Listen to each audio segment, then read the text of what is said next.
call this meeting to order, and we'll move down to section 2 will be the approval of the agenda. 2.1, changes to agenda and approval of the agenda. There are some changes on the consent agenda. Added item 8.22, contract addendum to the 2021 through 2022 contract for health services between the School Board of Okaloosa County and Avena Healthcare, presented by Tracy Lamb, Director 1, Student Services, and recommended by the Superintendent for approval.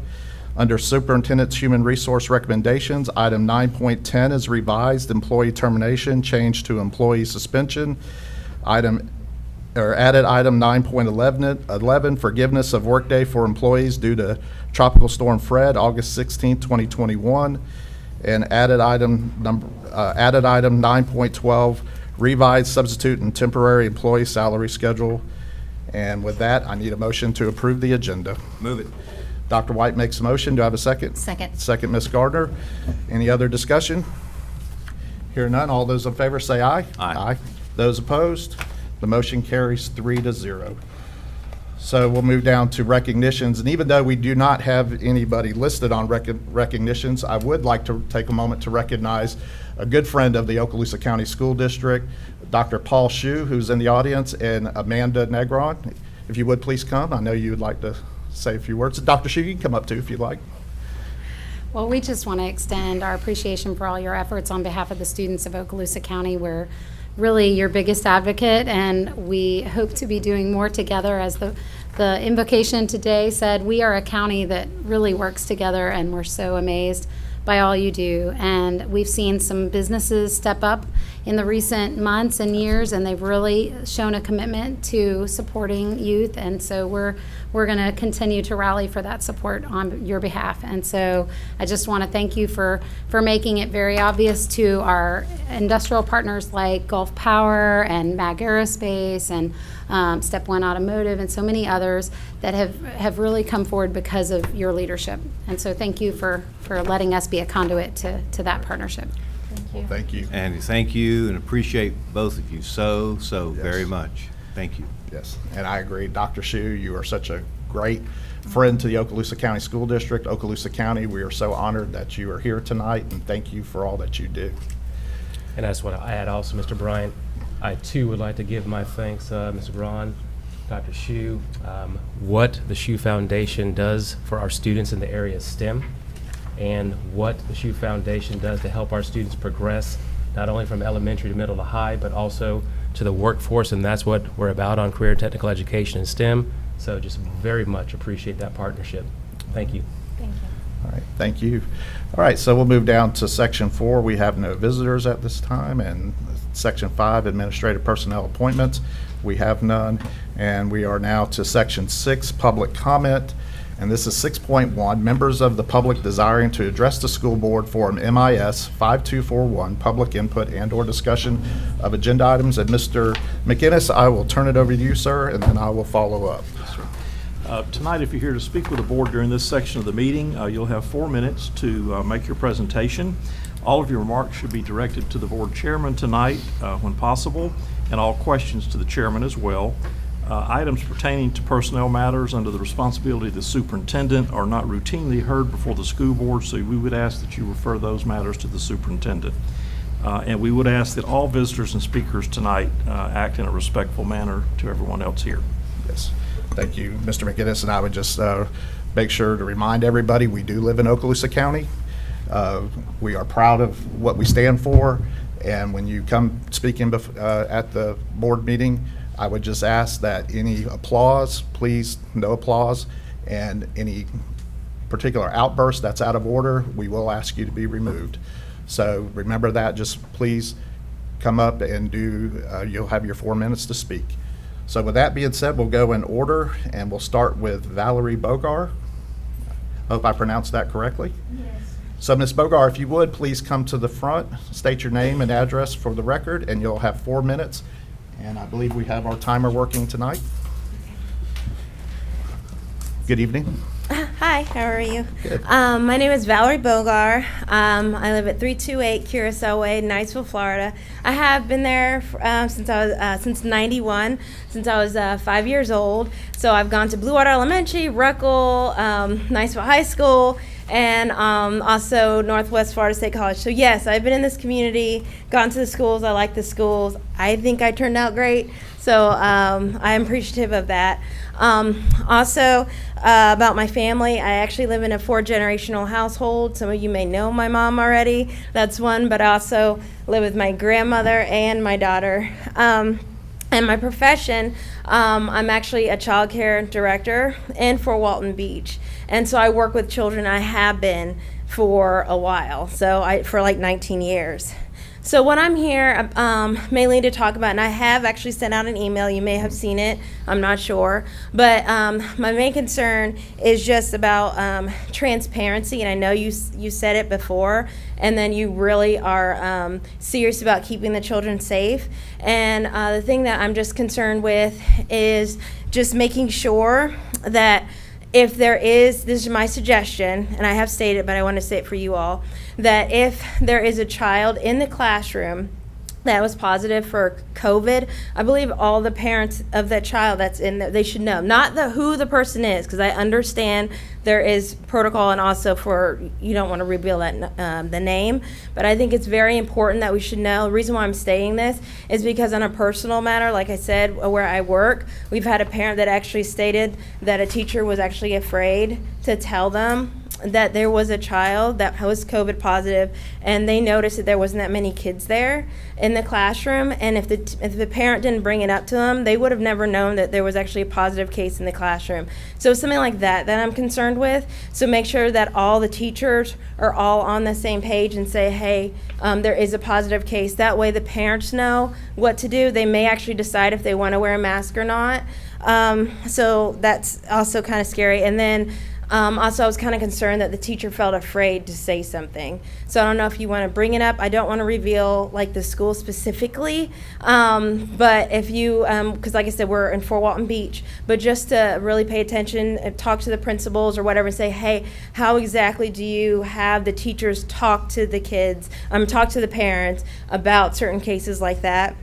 And the other thing is, I mentioned also about like quarantine. I had that as a suggestion to actually list it, say, how many students you do have in quarantine. Again, this helps with parents. If you're saying parents decide whether to wear a mask, if they know how many cases there are or how many quarantines, that may make them decide whether or not to have a mask or not. And the other thing is sometimes the parents are told different things. Like I said, we have parents from the same school that said, well, my child's teacher said they do have the quarantine and for the same type of situation. And in another class, they said, no, we didn't have to. And then for centers like mine, who's the after-school program, we're like, well, what do? We're hearing two different things. So it helps with other, we're doing the same thing like with you guys. We do care about our kids. So we want to make sure that we're doing the right thing so that if there was a case, then we don't like harm the kids that's our center. And then sadly, what if we have to close down? So we want to make sure that we're all on the same page because we're all here to work together and for these kids. That's what we're here for. All right, thank you. Thank you very much. Thank you. All right, so we'll move on to our next blue card, and that would be Ann McGann. Ms. McGann, thank you very much for being here tonight. Thank you. Please state your name and address for the record. You'll have 4 minutes, please. Good evening. My name is Ann McCann. I live in Niceville. I'm here again tonight to ask you to put the health and safety of the students and faculty in Okaloosa County first and implement a mask policy. When I came and spoke in favor of a mask policy 2 weeks ago, some of you expressed concerns regarding Governor DeSantis' executive order. I'll reiterate that this executive order is unconstitutional. Article 9, Section 4 of the Florida Constitution gives school boards the authority to operate local public schools. This executive order directly contradicts the home rule granted by the Florida Constitution and is currently being challenged in court.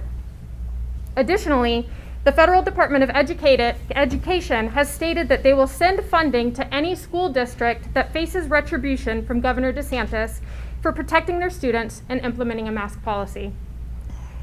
I want to also note that at least 6 school districts in Florida have made the decision to prioritize students' health over the potential loss of funding and have implemented mask policies for this school year.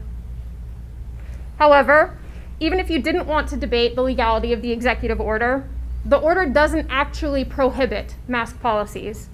Rather, it just requires that safety protocols for COVID do not violate constitutional freedoms, do not violate parents' right to make healthcare decisions for their children, and protects children with disabilities or health conditions. Implementing a mask policy does not infringe on constitutional freedoms. If we can require students to follow a dress code, we can certainly include masks as part of that dress code. Implementing a mask policy also does not infringe on parents' right to make healthcare decisions for their children. If a parent feels it is unsafe for their child to wear a mask, they could get a doctor's note excusing them from mask wear or make the decision to keep their children home. So even with the executive order, it's still completely within your power to implement a mask policy and protect our students and faculty. Now, speaking of dress codes, let's take a look at the Okaloosa County School District dress code policies. Okaloosa County School Board Policy 04-31, Section A, states that the intent of the school board is to ensure that a student's dress does not, and I quote, endanger the health and safety of the student or others. The lack of masks during a global pandemic of a respiratory disease is absolutely endangering the health and safety of all the students. You are failing to uphold your own policies to protect the health and safety of students in Okaloosa County by not implementing a mask policy. Clearly, you know the case numbers are getting out of hand, given the hasty revisions we have seen to the COVID policies over the last 2 weeks. So how bad are you going to let it get before you decide to take all measures at your disposal to protect our students? When I spoke 2 weeks ago, the case positivity rate in Okaloosa County was 30.4%, which was already alarming. As of last Thursday, our case positivity rate has risen further to 35.2%. Let me reiterate that. Right now, more than 1 in every 3 people in our county that are tested for COVID are coming up positive. We had the 4th highest positivity rate in the state of Florida last week.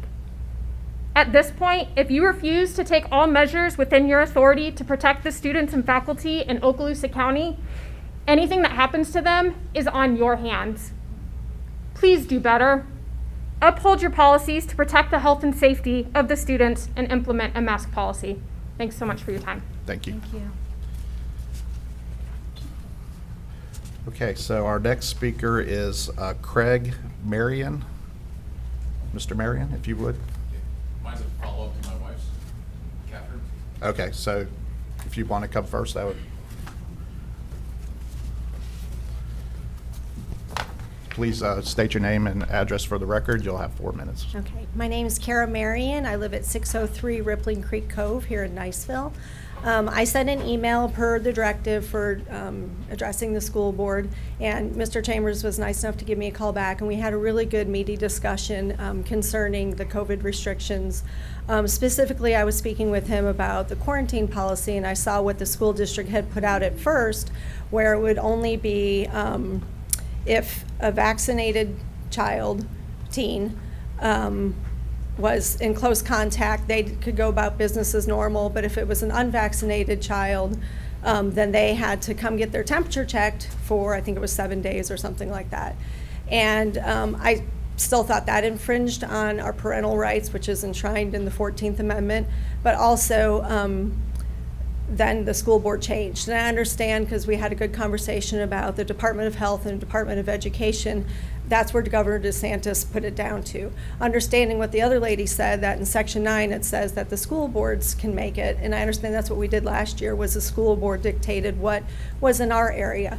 As everybody knows, like when we have sewage go into the water and they put boil alerts in for boil your water, you know, they don't mandate it, but the health department lets people know. Well, the people down in Tampa don't boil their water when we have it up here. So being able to look at things like in our area for what we need to do, being no state emergency right now, no county emergency being in place, I think we should have the least restrictive policies in place. I went through and I combed through as much of the stuff that I could find about what the schools do. I have 2 children that are at Niceville High School. So I looked historically and saw that the emergency rule and if it overrules what the school board can do. I didn't really find a lot of clarity in that until hearing the lady say that we can do it. So the things that I'm asking, following on the Parents' Bill of Rights that Governor DeSantis enacted in, I think it was July, I think we really need to think about how we're protecting people's liberty freedoms that are God-given, not government-given, and that are enshrined in the Constitution to protect the people from the government interference into our lives. And so I think that's really important, that we look at our Fourth Amendment right to privacy. And that was my big concern when we switched over to what the Department of Health and the Department of Education had to say.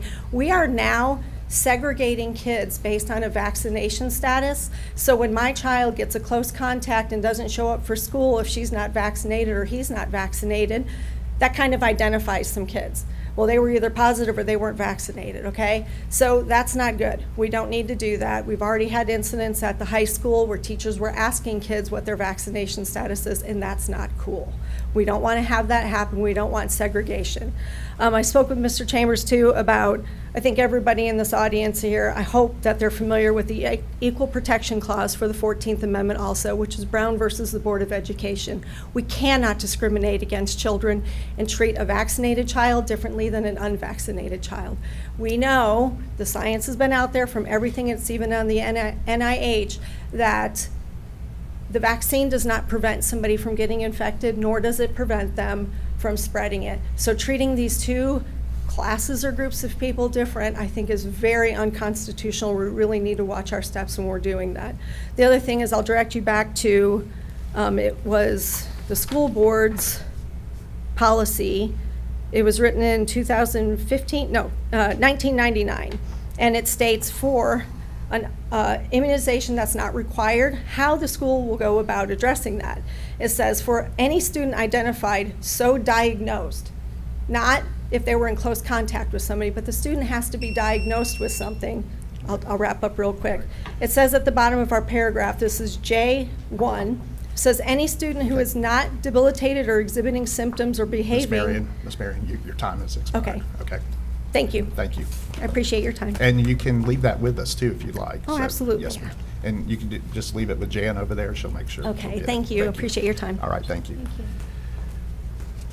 All right, Mr. Marion, Craig Marion, I'll let you come up. You'll have 4 minutes, sir, and please state your name and address for the record. Craig Marion, 603 Rippling Creek Cove, Niceville, Florida. I want to thank you all for the time and, again, very challenging topics and very difficult. We appreciate that. You know, you stated that we're very proud in Okaloosa County, and we are that way a lot, due in part to the military presence here. And constitutional rights are things that people have spent years away from their families, time away, blood and tears, protecting our Constitution. Obviously, it's an impassioned conversation. I believe Miss Ann, before my wife came up and brought up the statute that states that you have the right to put in a mask mandate, but that also states that her same position states that the Board of Health has taken away your right to do exactly what it is we're planning on doing. So I appreciate the difficult position you're all in, but also to stand firm to protect the rights of our children and the people of our community to be in a position where we can do what we want. To say that mandating a mask allows a parent, the right to make medical decisions for their child is, I would disagree fully with that. And if your position is that you can make a mask mandate or get a note from a doctor or keep your child home if you don't like them wearing a mask, the converse is true as well. So if you do not like what's going on in the school district, you're more than welcome to keep your kids at home and homeschool them versus forcing your views and opinions on others. And prior to March 2020, there was not a single mask that's been worn in Okaloosa County School, probably maybe a handful over many years. I just ask that you continue to stay strong and protect the Constitution, our rights and our freedoms, as well as avoid treating children differently. It's a very slippery slope. You read through the handbook. There's a very specific section in there about how you treat a child with HIV and AIDS, and that slippery slope is easily fallen down if you start treating people differently based on a vaccination, which is not a common use vaccination, nor is it a mandated vaccination per the board handbook. So appreciate you staying strong and the difficult positions and decisions you have to make. All right, thank you, sir. All right, so now we'll have, excuse me there, Mr. John Plant. Mr. Plant, if you would please come forward, sir.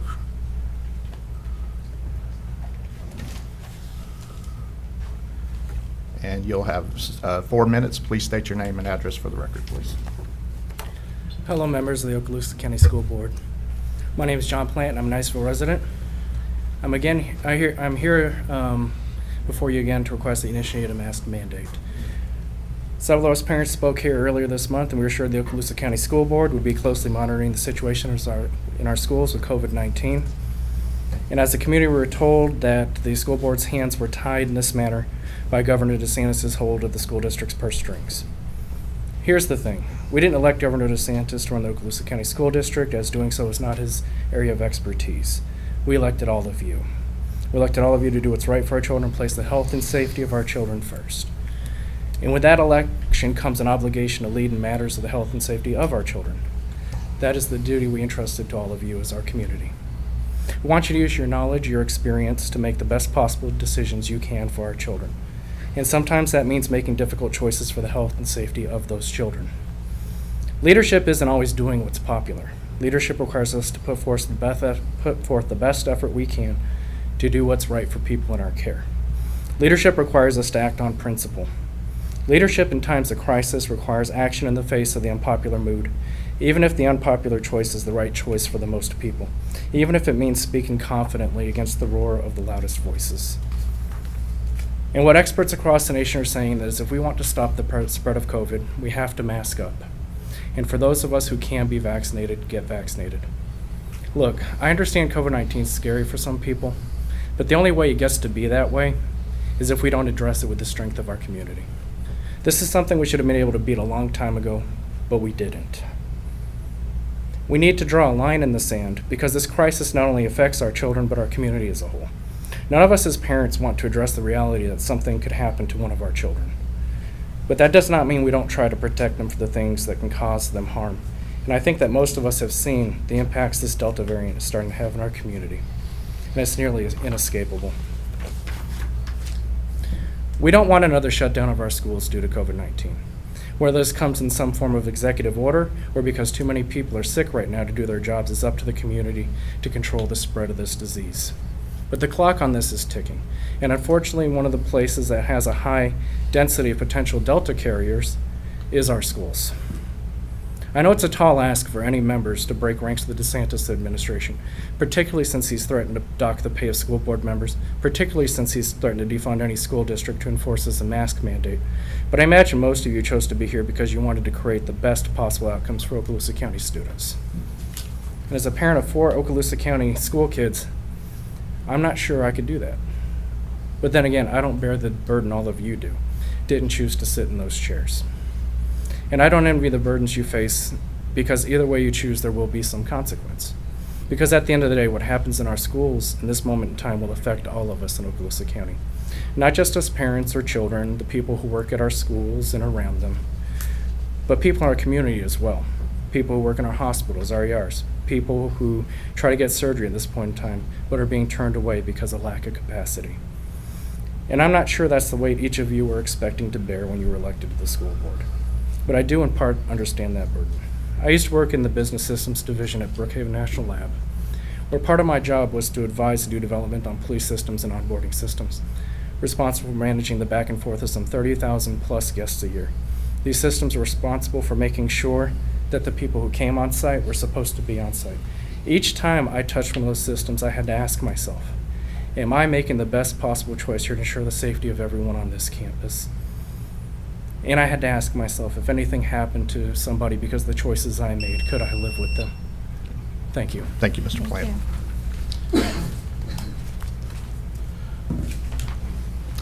And our next speaker is actually going to speak on agenda item 8.22. So Jennifer,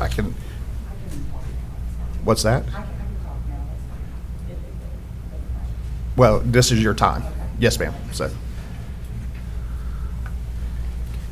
item 8.22, school board members, is, let me read it out loud real quick so everybody will, it's the contract or addendum to the 2021 through 2022 contract for health services between the School Board of Okaloosa County, Florida, and Pediatric Services of America, doing business as Avena Healthcare. Actually, it was more concerning this talk. I just didn't realize I kind of came in Okay. on it. Well, you wrote 8.22 I know, down I there. did, but Okay. I wasn't really sure because I just got the agenda and I started looking down because this is what I wanted to Okay. talk about, so that's So why. you're Yeah. free to speak about, Okay. you have 4 minutes. Please state your name and address right. because I couldn't read your last name. Oh, sorry. It's Jennifer Opitz, Okay. and I live here in Niceville. And I just want to make a few points about the mask policies and, quarantining or whatever. So, I mean, not to do with like the school board, but I'm just going to make this comment because I think we need to address it. We do have a problem at our southern border, and it's porous, and everybody's coming through. Nobody's getting COVID checked. So I just want to say that. So, I feel like we don't care about that, but we care about this, right? And so I just don't think it's coincides with together. That's what I'm trying to say. So I think, I just wanted to make that comment. But I think I think that having the right to wear one or not wear a mask is everyone's individual right. And I think, like the gentleman said before, it does have something to do with our constitutional rights, whether or not people believe that or not, but it actually does. And, I just want to say that, if people feel unsafe, then, people can stay home. And if people are vaccinated and they feel like that's going to keep them safe, then, they can do that too. I'm just saying, if we're going to enforce a mask mandate, what is next? And I think I've said this before. I said it last year, actually.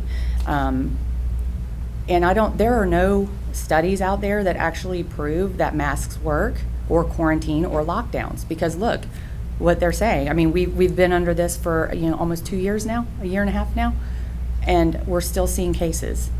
Something that we don't talk about is, or truthfully, because there's a lot of censorship that's going on right now, is the fact that the vaccines are causing the mutant strains. And I don't care if people like that or not, but it is true. And so, if people are getting the vaccine, they're still able to give it, they're still able to receive it. And so, there are hospitals. Australia is a prime example. Israel is a prime example of hospitals that are filled with patients that are vaccinated that are dealing with this, and that's because of antibody-dependent enhancement, something we don't talk about. So regardless of whether kids are vaccinated or not vaccinated or wearing a mask or not wearing a mask, you can still get this virus. We're never going to stop it. It's a virus. I mean, it's just going to make its course through everything. Some people are more affected than others. Some, like I had it last October. I was fine, but some people are not fine, and I recognize that. But, we do have constitutional protections under the law, and we should be able to, have that choice at school, so kids are not affected as much as, I guess adults are. And also I would like to say that, the PCR tests that have been used are being discontinued in December of 2020, December of 2021, because now they're saying that they're not very accurate. So just wanted to say that. All right, thank you All very right, much. thanks. And our final speaker for tonight is Kelly Harder. I believe did I say that right, Kelly Harder? Okay. Ms. Harder, if you would please state your name and address for the record. You'll have 4 minutes to speak. I won't need 4 minutes. Okay. Thank you. Kelly Harder, I live in Niceville. Sorry, I came from soccer practice. Didn't know I was speaking today. You're good. I didn't see anything on the agenda that warranted coming up here and speaking, but after hearing the other speakers, I just wanted to say thank you guys for not implementing mask mandates, because my kids wouldn't be coming to school. Healthy kids don't need to wear masks. They don't need to breathe in all the junk and swap them and drop them on the ground. I cannot tell you how many masks I've walked by littering the entire city. I mean, it's not horrible here. You know, we kind of keep it clean, but they're everywhere. And you can't tell me that the masks that we're hanging up on our rearview mirror and pulling out of our glove box and putting in our kids' backpack, that's doing something. If COVID is too small to stay in the mask, then, I mean, maybe it's helping a little, but there's no way I'm sending my kids to school with masks. So I really appreciate that you guys you've let the parents keep that decision for ourselves. And I understand there are kids that are more at risk and they can wear masks or not. I mean, again, parental decision. As far as cases being up to 35%, cases are going to happen. The death rate is not 35%. People are not dying in the streets. It's getting a little rampant. The craziness that's going on, we're going to have to live with this in some way. So the vaccine, everyone's 70% we're vaccinated now, but that's not enough. Just wear the mask. You guys can go out. You can go to you know what? Changed our mind. That's not enough. You're going to need the vaccine. Kind of works. You can still get it. You can still spread it. But the solution is get the vaccine.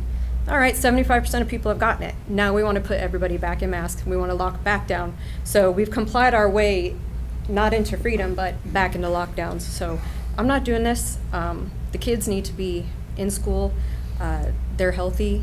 You know, they're doing well. Last year's numbers proved they're doing well. I appreciate you guys following those numbers, and I understand the state changed the quarantine policy. I'm not thrilled. I liked your guys' plan better. I'm not thrilled with vaccinating versus unvaccinating, the segregation issue. I did appreciate the county's idea better. If it was possible to do that again, I would support that, but I understand you guys, it's, you know, a battle with the state, up to you. But again, if we could make our choices ourselves, I think we're big girls and boys and we can figure it out. So I appreciate your time. All right, thank you, Ms. Harder. Okay, so before we move on, I would just like to thank everybody who came up and speak tonight.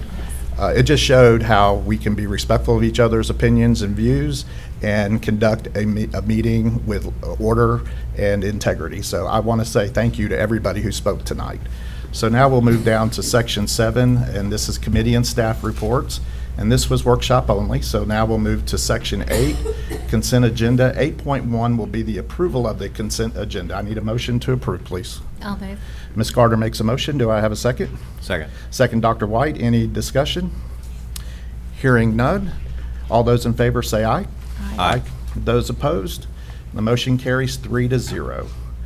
So now we'll move down to section 9, and this will be superintendent's human resource recommendations.